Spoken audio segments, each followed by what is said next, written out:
নমস্কার বন্ধুরা, আমার চ্যানেলে স্বাগত। আমি আজকে বানাবো টক ঢ্যাঁড়সের জেলি। সেই জেলির জন্য আমি নিয়ে নিয়েছি 300 গ্রামের মতন টক ঢ্যাঁড়স। এই ঢ্যাঁড়সটা কিন্তু চট করে পাওয়া যায় না, আমি পেয়ে গেছি, তাই আজকে এটাই রেসিপি করে দেখাচ্ছি।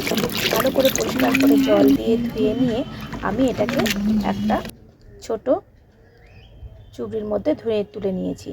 আর এই পাপড়িগুলোই কিন্তু এর মেন জিনিস। আমি কিন্তু পাপড়িগুলোকে ছাড়িয়ে নিয়ে এই যে ঢ্যাঁড়সটা দেখতে পাচ্ছেন আলাদা করে নিয়েছি এবং জল দিয়ে ভালো করে আমি এটাকে সেদ্ধ হতে দেব।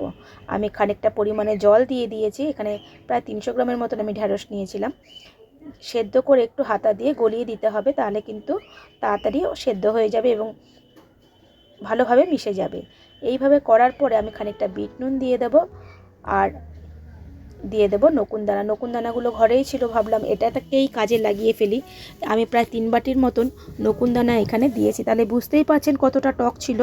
সেই জন্য সামান্য পরিমাণে একটু নুন দিয়ে দিয়েছি, দিয়ে একটু ভাজা জিরে গুঁড়ো ছড়িয়ে দিয়েছি। আর ভাজা জিরে গুঁড়ো জন্য একটা ছোট্ট টিপস দিয়ে দিচ্ছি আপনাদের, যে জিরে যে ঘরে গুঁড়োনো থাকে সেটাই কিন্তু আপনি একটুখানি কড়াইতে নেড়ে এইভাবে দিয়ে দেবেন, তাহলে কিন্তু বাটা বা মিক্সিতে পেস্ট করার কোনো ঝামেলাই থাকবে না। এইভাবে করে নিতে পারেন, খুব তাড়াতাড়ি এর কিন্তু হয়ে যায়। ভাজা জিরের মতনই সুন্দর গন্ধ বেরিয়ে যায় এবং খেতেও দুর্দান্ত লাগে।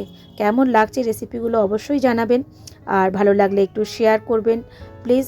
পাশে থাকুন এবং বন্ধুরা যারা যারা দেখছেন কোথা থেকে তারাও কমেন্ট করুন কেমন লাগছে এই রেসিপিগুলো অবশ্যই জানান। আর খেতে কিন্তু দুর্দান্ত হয়েছিল। পাউরুটি বা এমনি চাটনি হিসাবেও কিন্তু আপনারা এটা ব্যবহার করতে পারেন। আমি আবার কোনো নতুন রেসিপি নিয়ে আসব। ধন্যবাদ।